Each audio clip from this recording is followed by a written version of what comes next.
오늘은 아주 중요하고 또 무거운 말씀을 또 보고 있습니다. 여러분, 우리가 지금 보고 있는 말씀은 심판대 앞에 서 있는 사람들의 모습이다 할 수 있습니다. 나중에 우리 모두 다 종말에 또 심판대 앞에 선다라고 성경은 분명히 얘기를 하고 있거든요. 그런데 이 심판자는 누구냐면은 판사는 예수 그리스도십니다. 그래서 그 예수님이 심판대 앞에 선 사람들을 향하여서 판결을 내리시는데 너무 의외의 판결을 내리고 있는 모습을 우리가 보고 있습니다. 우리가 주의 이름으로 선지자 노릇하고 주의 이름으로 귀신을 쫓아내고 주의 이름으로 많은 권능을 행하지 아니하였나이까라고 그 자기의 의를 자랑을 하고 있을 때에 심판자신 우리 예수님은 뭐라고 하십니까? 내가 너희를 도무지 알지 못한다. 불법을 행하는 자들아 내게서 떠나가라 라고 말씀하고 있습니다. 우리 이 말씀 볼 때 참 혼란이 생기기 마련입니다. 저 정도 사람들이라면 지금 나보다 훨씬 더 신앙생활 잘한 사람들 같고 정말 평생을 열심히 신앙생활 했을 사람 같은데 도대체 저 사람이 무슨 불법을 저질렀길래 내가 너희를 도무지 알지 못한다며 쫓아내는 것일까? 또 이것을 보면 이런 생각이 듭니다.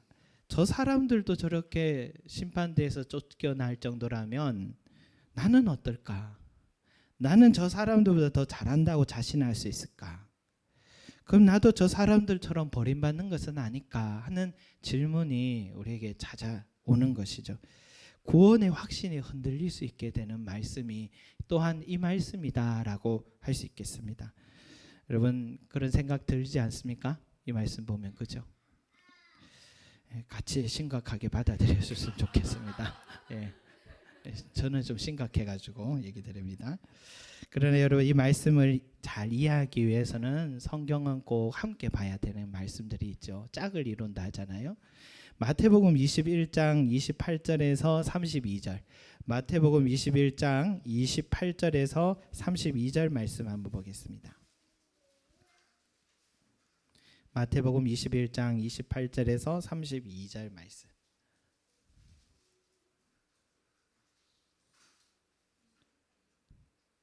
예, 21장 28절에서 32절 말씀을 한번 같이 읽어볼까요? 시작. 그러나 너희 생각은 어떠하냐? 어떤 사람에게 두 아들이 있는데 맏아들에게 가서 이르되 오늘 포도원에 가서 일하라 하니 대답하여 이르되 아버지 가겠나이다 하더니 가지 아니하고 둘째 아들에게 가서 또 그와 같이 말하니 대답하여 이르되 실소이다 하였다가 그에 뉘우치고 갔으니 그 둘 중에 누가 아버지의 뜻대로 하였느냐? 이르되 둘째 아들이니이다. 예수께서 그들에게 이르시되 내가 진실로 너희에게 이르노니 세리들과 창녀들이 너희보다 먼저 하나님의 나라에 들어가리라.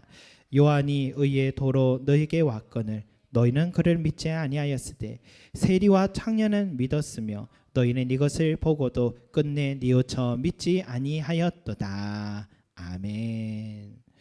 여러분 여기서 나오는 예수님의 비유는 이런 뜻이죠. 두 아들이 있는데 큰 아들은 아버지가 이렇게 하라고 말씀을 할 때 예라고 대답은 잘했는데 그러나 행동은 전혀 말씀대로 행하지 않았고 동생은 아버지의 말씀에 처음에는 싫어요라고 했으면서도 시간이 지나서 후회하고 아버지의 말씀대로 뜻대로 행동했다라는 것입니다. 그래서 예수님은 바로 앞에 있는 대제사장과 장로들이 이렇게 질문을 다시 던집니다. 얘기를 하시고 이 두 아들들 중에 누가 아버지의 뜻대로 행하였느냐라고 물으니까 당연히 처음에는 싫다고 했지만 자기가 반성을 하고 아버지 뜻대로 행한 둘째 아들이지요라고 대제사장과 장로들이 대답했습니다. 그 다음 말씀이 아주 인상적입니다. 내가 진실로 너희에게 이르노니 세리들과 창녀들이 너희보다 먼저 하나님 나라에 들어가리라 라고 예수님 말씀하셨습니다.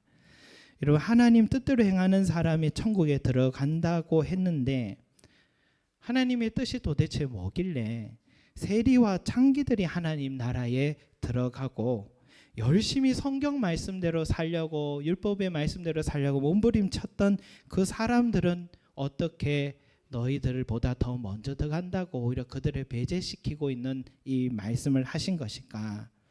도대체 예수님이 말씀하신 이 하나님 아버지의 뜻은 그 기준은 뭘까라고 우리는 이 말씀 보면서 질문할 수가 있습니다. 솔직히 세리와 창기들이 무슨 하나님의 뜻대로 살았다고 행동했다고 말할 수 있겠습니까? 세리는 어떤 사람입니까? 자기 동족들의 주머니를 또 털어서 횡령도 하고 일부만 로마 제국에 올렸던 우리 나라로 말하면 친일파 세력들이잖아요. 친일파. 그것도 최고 앞잡이 역할을 했던 악질 같은 사람들입니다.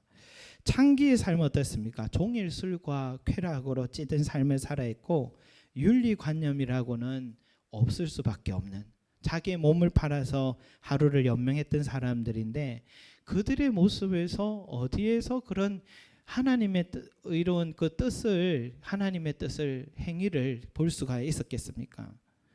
그런데도 왜 하나님은 하나님의 나라에 그들이 먼저 들어간다라고 말씀했느냐?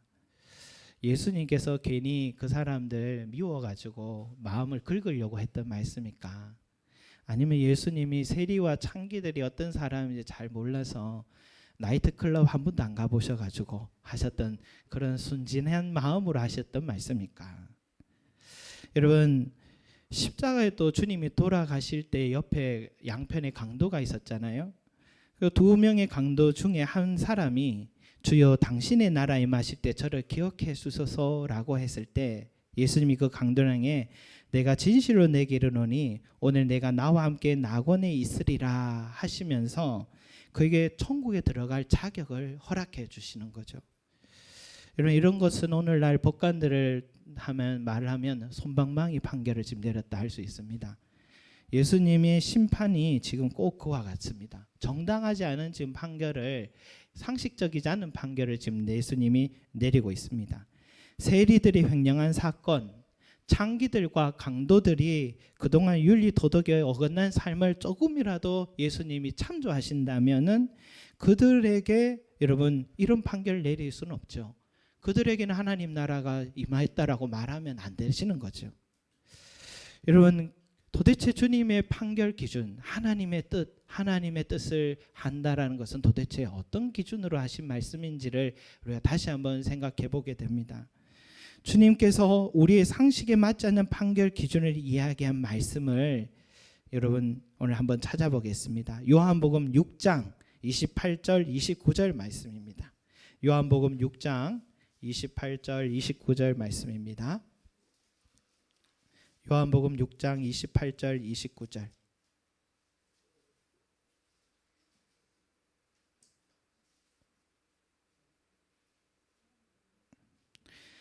자, 요한복음 6장 28절 29절 찾으신 줄 알고 함께 읽겠습니다. 시작.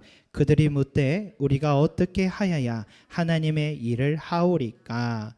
예수께서 대답하여 이르시되 하나님께서 보내신 이를 믿는 것이 하나님의 일이니라 하시니. 아멘. 여러분 하나님의 일은 뭐라고요?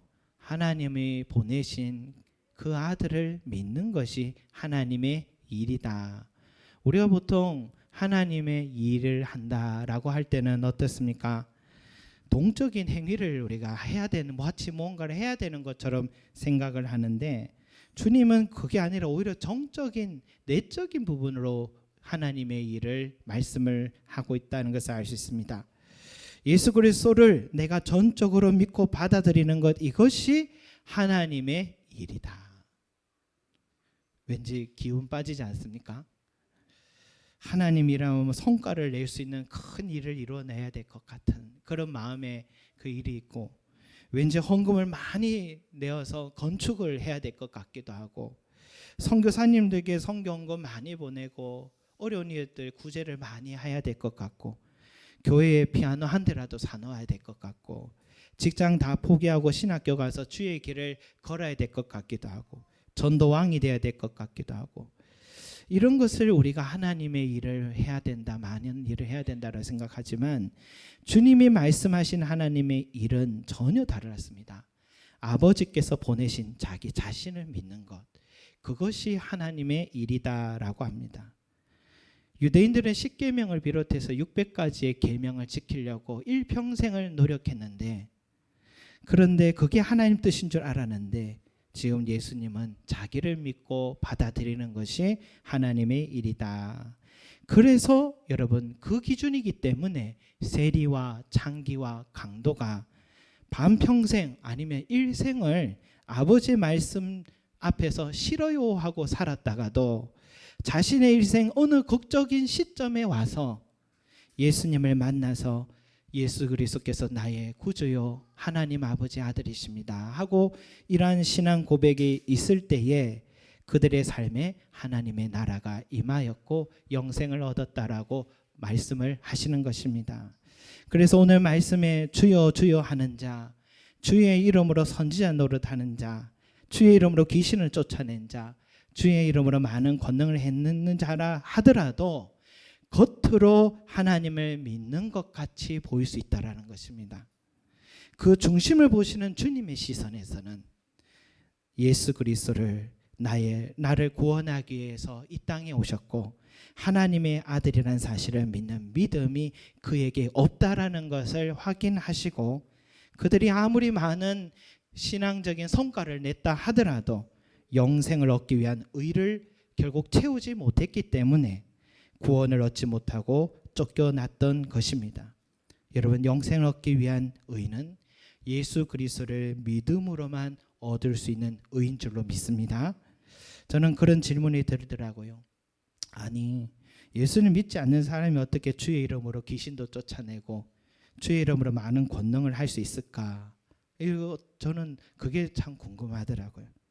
그러나 이에 대해서도 진짜와 가짜가 있을 수 있다라는 것을 주님이 말씀을 하는데, 이것은 읽지 않아도 됩니다. 마태복음 13장에 예수님이 천국에 대한 비유를 이렇게 얘기를 하십니다. 사람들이 자고 있을 때 원수가 와서 곡식 가운데 가라지를 덧뿌리고 갔다 합니다. 시간이 지나니까 밭에 알곡이 자라면서 열릴 때에 가라지도 같이 자라고 있는 모습들을 종들이 보고는 주인에게 달려가서 이렇게 말합니다. 어떻게 가라지가 자랄 수 있습니까? 라고 물었더니 주인이 하는 말이 원수가 이렇게 하였구나. 종들은 그럼 지금 당장 그 가라지를 뽑아버릴까요? 했더니 주인은 가만둬라. 가라지를 뽑다가 곡식까지 다 뽑을까 염려된다. 둘 다 추수 때까지 함께 자라게 둬라. 추수할 때에 내가 추수꾼들에게 먼저 가라지를 거두어 단으로 묶어서 불사를 하고 말할 것이고 곡식은 내 곳간에 넣어둘 것이다 라고 말씀하셨습니다. 여러분, 여기서 밭이란 뭐냐면 지상교회를 말합니다. 지상교회 안에도 사탄은 얼마든지 무늬만 알곡처럼 보이는 가라지들을 심어 놓을 수 있다라고 성경은 분명히 말하고 있습니다. 그런데 가라지 신자가 처음에는 표가 나지 않습니다. 왜? 겉으로는 주여 주여 하고 일할 수 있기 때문입니다. 또 하나님의 또 종의 명칭 아래서 귀신도 쫓아내고 여러 가지 기적들을 행할 수 있습니다. 그러나 우리가 속지 말아야 될 것은, 여러분, 모세를 대적해서 모세와 같이 지팡이를 뱀으로 만들었던 이집트의 주술과 얀네와 또 얀불의 이 두 사람을 보면 알 수 있는데, 하나님의 능력과 비슷한 능력을 악한 신에 사로잡힌 자들도 할 수 있다라는 것입니다. 마태복음 24장 11절에 거짓 선지자가 많이 일어나 많은 사람을 미혹하겠으며 라고 했던 것은 악한 영에 사로잡힌 자도 미혹할 만한 기적들을 보일 수 있다라는 걸 말하는 것이고, 바울도 사탄도 자기를 광명의 천사로 가장할 수 있다라고 말했고, 사탄의 일꾼들도 자기를 의의 일꾼으로 가장하는 것이 대단한 일이 아니니라 라고 분명히 말씀했던 것입니다. 그러니 여러분, 기이한 일을 행했다고 함으로 우리가 쫓아가서는 안 되는 이유가, 사탄이 심어놓은 가라지 같은 신자들이 교회 안에 있고, 교회라는 이름을 세워서 가라지 같은 종교 지도자들이 이끌고 있다라는 것은 사실이다. 성경이 인정하는 것이기 때문에 오늘날 이 시대에 우리 주변의 뉴스를 통해서도 정말 저런 사람이 어떻게 지도자가 되었을까 하는 의심이 드는 것은 바로 이런 말씀에 근거해서 우리가 확인할 수 있는 것입니다. 그래서 여러분, 주여 주여 한다고, 예수의 이름을 말한다고, 예수님이 주신 권능처럼 보인다고 해서 무조건 다 주의 영으로부터 받은 것이라 믿어서는 안 됨을 우리가 잊지 말아야겠습니다. 오늘 말씀에 나더러 주여 주여 하는 자마다 다 천국에 들어가는 것이 아니요, 다만 하늘에 계신 내 아버지 뜻대로 행하는 자라야 들어가리라 라는 말씀은 내가 부단한 행위를 강조하는 것이 아니라 실은 우리 내적인 믿음을 강조한 말씀이다. 내 아버지 뜻은 나를 믿는 것이라는 주님의 말씀이다 라는 것을 여러분 우리가 잊지 말아야겠습니다. 주의할 것은 우리는 누가 하나님을 믿는지 이 부분에 있어서 서로 겉모습을 보고는 판단해서 안 됩니다. 이것은 나와 하나님과의, 주님과의 관계의 믿음이지 사람은 절대로 우리가 속을 수 있습니다. 주님만이 알 수 있는 것이거든요. 내적인 이기 때문입니다. 열매로 안다고 해서 그 사람이 살아가는 모습 보고 저 사람의 저 모습 보면 믿지 않는 게 분명해라고 판단한 것도 실수가 될 수 있습니다. 그렇게 되면 세리와 창기와 강도 같은 삶은 설명할 수가 없습니다. 과거에 그들의 삶을 발목을 붙잡거든요. 가장 중요한 것은 우리가 어떻게 구원의 확신을 내가 가질 수 있느냐, 하나님의 약속의 말씀에 의지했을 때만 구원의 확신을 우리가 가질 수가 있는 것입니다. 여러분, 오늘 약속의 말씀을 한번 같이 여러분과 함께 읽었으면 좋겠는데, 한번 PPT 말씀으로 여러분 일일이 찾지 않고 한번 말씀을 보도록 하겠습니다. 우리 요한복음 3장 18절에서 같이 읽겠습니다. 시작. 그를 믿는 자는 심판을 받지 아니하는 것이요, 믿지 아니하는 자는 하나님의 독생자 이름을 믿지 아니함으로 벌써 심판을 받은 것이니라. 그를 믿는 자가 심판받지 않는다 했습니다. 다음 말씀 주십시오. 요한복음 3장 36절 시작. 아들을 믿는 자에게는 영생이 있고 아들에게 순종하지 아니하는 자는 영생을 보지 못하고 도리어 하나님의 진노가 그 위에 머물러 있느니라. 다음 말씀. 내가 진실로 진실로 너희에게 이르노니 내 말을 듣고 또 나 보내신 이를 믿는 자는 영생을 얻었고 심판에 이르지 아니하나니 사망에서 생명으로 옮겼느니라. 아멘. 다음 말씀. 하나님의 사랑이 우리에게 이렇게 나타난 바 되었으니 하나님이 자기의 독생자를 세상에 보내심은 그로 말미암아 우리를 살리려 하심이라. 사랑은 여기 있으니 우리가 하나님을 사랑한 것이 아니요 하나님이 우리를 사랑하사 우리 죄를 속하기 위하여 화목제물로 그 아들을 보내셨습니다. 아멘. 오늘 읽었던 이 말씀들을 전체를 우리가 다시 돌아본다면 어떤 약속의 말씀입니까? 하나님이 우리를 너무 사랑하셔서 우리를 살리시기 위하여서 결심하셨는데, 우리를 살리시려면 하나밖에 없는 아들 예수 그리스도를 이 땅에 보내셔서 우리들의 모든 죄를 다 짊어지고 희생제물이 되게 해야 했던 것입니다.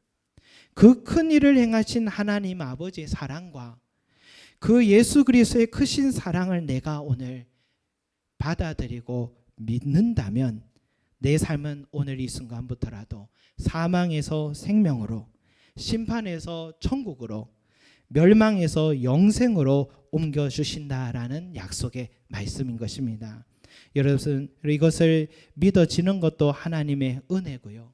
이것이 믿어진다면 자신이 구원을 받았다는 것을 절대로 의심할 필요가 없는 것입니다. 이 믿음의 씨앗이 나에게 자리할 때 구원의 확신이 흔들리지 않는 것이고, 내 삶의 행위를 보고서는 우리는 구원의 확신을 알 수 없는 것입니다.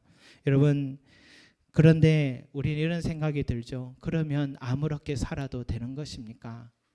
여러분, 아닙니다. 구원의 약속의 말씀을 확신하고 예수 그리스도를 믿는 사람은 변하기 시작합니다. 그 사람 변할 수밖에 없는 것입니다. 이 말씀의 씨앗, 구원의 씨앗이 내 안에 들어오면 사람이 변하시 하는데, 베드로가 3,000명, 5,000명 앞에서 설교할 때에 사람들이 회개하고 변화되기 시작했습니다. 초대교회 성도들은요, 본래 자기밖에 몰랐어요. 그런데 말씀 앞에 변화되기 시작하니까 이 사람들이 타인을 생각하기 시작해요.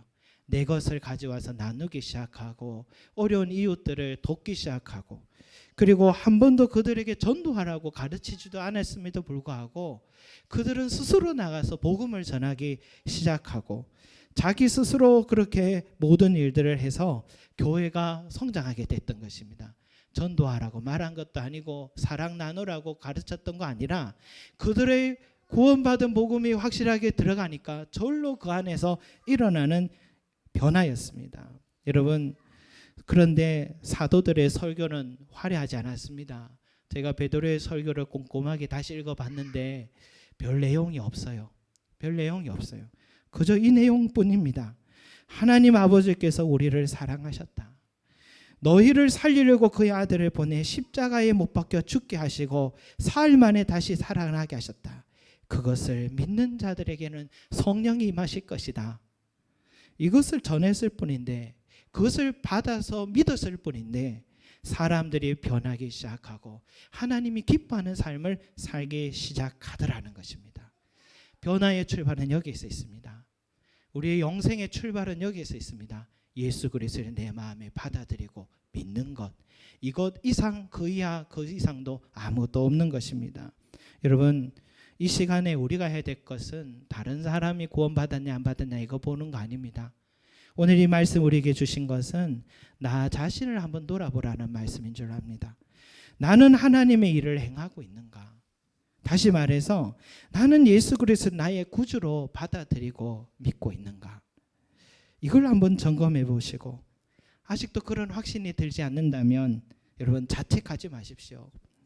이런 나를 지금까지 기다려 주시는 주님의 은혜와 사랑에 먼저 감사하고 이렇게 기도하시 바랍니다.